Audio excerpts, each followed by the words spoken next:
Dans 30 secondes, tu vas apprendre comment configurer un point d'accès Wi-Fi compatible avec vos consoles et jeux Nintendo DS directement depuis votre box internet. Cette vidéo fait partie du guide Online DS. C'est une playlist de plusieurs petites vidéos te permettant de trouver les solutions pour jouer en ligne sur console, PC et smartphone grâce à un émulateur. Je vais vous présenter deux méthodes pour créer un point d'accès Wi-Fi avec une sécurité en WEP, en WPA ou sans aucune sécurité. Pour ce faire, il est nécessaire d'accéder au menu de configuration de votre box internet. Connectez-vous à votre box internet et entrez une adresse URL spécifique. Notez que cette adresse peut varier en fonction de votre opérateur. Je vous partage les liens directs vers les paramètres de votre box internet via le Google document mentionné dans la description. Malheureusement, je ne peux pas les inclure dans la description car YouTube les considère comme potentiellement dangereux. Vous y découvrirez des liens d'assistance spécifiques à votre box internet. Il est possible que je change d'opérateur après cette vidéo, ce qui me donnera l'occasion de vous présenter ce même tutoriel avec un autre opérateur. Pour ma part, j'utilise la box internet d'Orange, appelée Livebox. Voici le lien pour la Livebox. Il est important de noter que cela ne fonctionne uniquement lorsque vous êtes connecté à votre box internet, que ce soit via le Wi-Fi ou par câble Ethernet.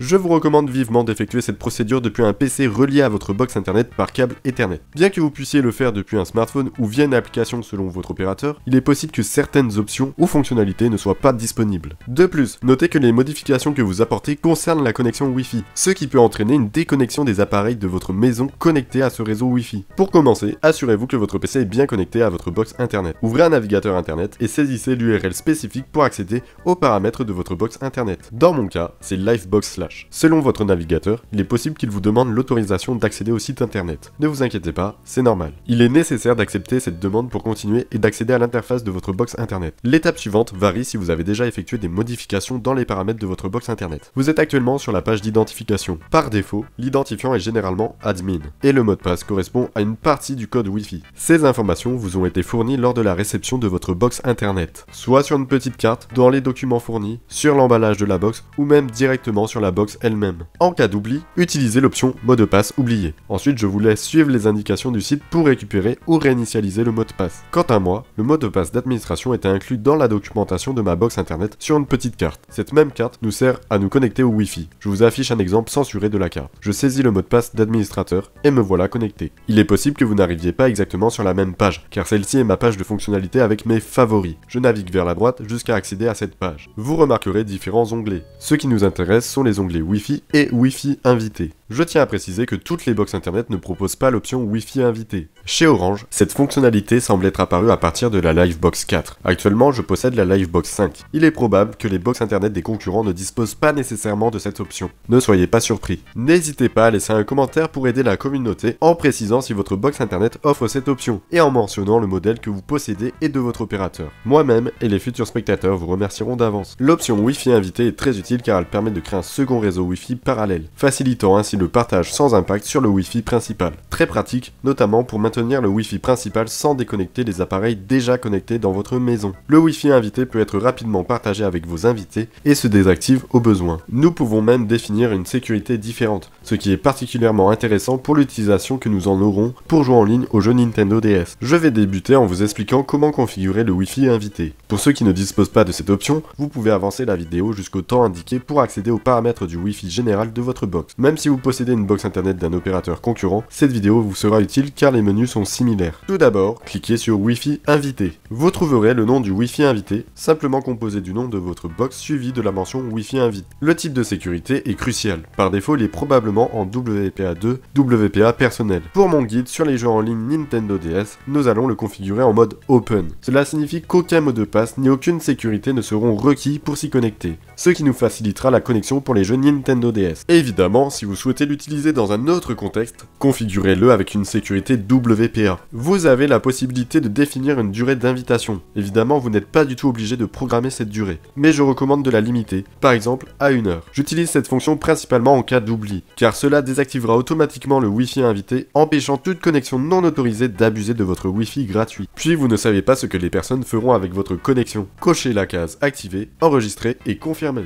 À l'aide de votre smartphone, assurez-vous que le point d'accès Wi-Fi est bien actif. Pour ma part, je vois bien Livebox Wi-Fi Invite qui est accessible sans mot de passe. Ce que je ne sais pas, c'est que celui-ci va se couper dans 1 heure. Évidemment, vous pouvez mettre une limite de temps selon votre choix. Le Wi-Fi invité est désormais compatible avec vos consoles et jeux Nintendo DS. Attention, nous avons défini une durée avant désactivation. Ne soyez pas surpris si le Wi-Fi invité disparaît et coupe votre connexion avec la console. Dans ce cas, vous devrez réactiver le Wi-Fi invité. Une fois les modifications appliquées, vous remarquez que le Wi-Fi invité est activé. Si vous n'en avez pas besoin immédiatement, vous pouvez désactiver le Wi-Fi invité en cliquant sur On, ce qui le basculera en mode Off. Cliquez sur Retour pour revenir au menu précédent. Je vais maintenant vous présenter la deuxième méthode, à éviter autant que possible, mais qui peut être considérée comme une solution de dernier recours si aucune autre alternative n'est possible. Pour modifier directement votre Wi-Fi principal, cliquez sur Wi-Fi. Assurez-vous qu'il soit bien activé sur On. Ensuite, cliquez sur le nom de votre box internet dans la section Modifier les réseaux Wi-Fi. Bien entendu, gardez à l'esprit que toute modification de la sécurité, du nom et autres caractéristiques du Wi-Fi déconnectera tous vos appareils. Je vais commencer par modifier le SSID différent du 5 GHz. Sélectionnez Oui et Enregistrer.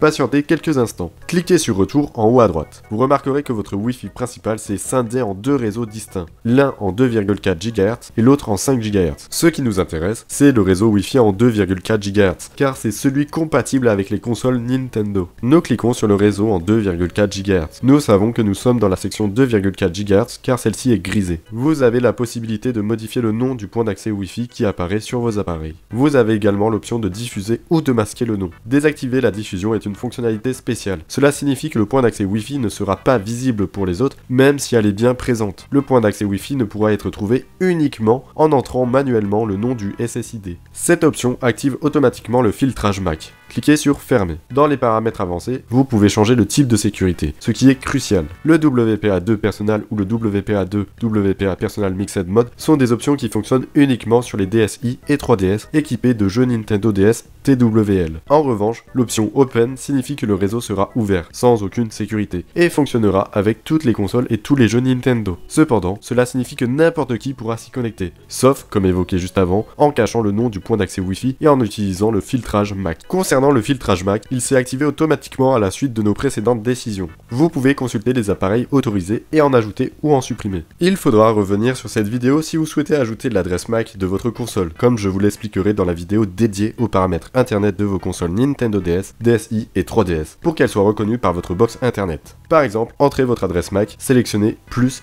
puis enregistrer. Personnellement, je n'utilise pas cette méthode, mais j'ai des solutions alternatives, comme le Wi-Fi invité, le partage de connexion d'un smartphone, d'une tablette ou d'un PC. Toutefois, si c'est votre dernier recours, suivez les paramètres que j'ai mentionnés précédemment et faites enregistrer ou laissez diffuser le nom, puis enregistrer. Vous avez le choix. Mais je vous rappelle que vous êtes vulnérable puisque vous n'avez aucune sécurité. Dernier rappel, toute modification de la sécurité, du nom et d'autres caractéristiques du Wi-Fi déconnectera tous vos appareils. Vous risquez de perdre internet si vous n'avez pas votre PC relié à votre box par câble Ethernet pour remettre vos paramètres comme ils étaient. En cliquant sur Annuler, je choisis de ne pas effectuer ce changement afin de ne pas prendre de risques, car j'ai des alternatives beaucoup plus sécurisées comme mentionné précédemment. Retrouvez toutes les alternatives en vidéo en description. Maintenant, je navigue dans les fenêtres jusqu'à trouver l'option de déconnexion. J'espère que la vidéo vous a été utile et qu'elle vous permettra de reprendre le jeu en ligne avec vos jeux Nintendo DS. Je vous laisse découvrir comment configurer votre DS, DSi ou 3DS ou encore les différents émulateurs smartphone et PC avec les vidéos qui s'affichent. Vous les retrouverez en description. Merci de m'avoir suivi et à la prochaine.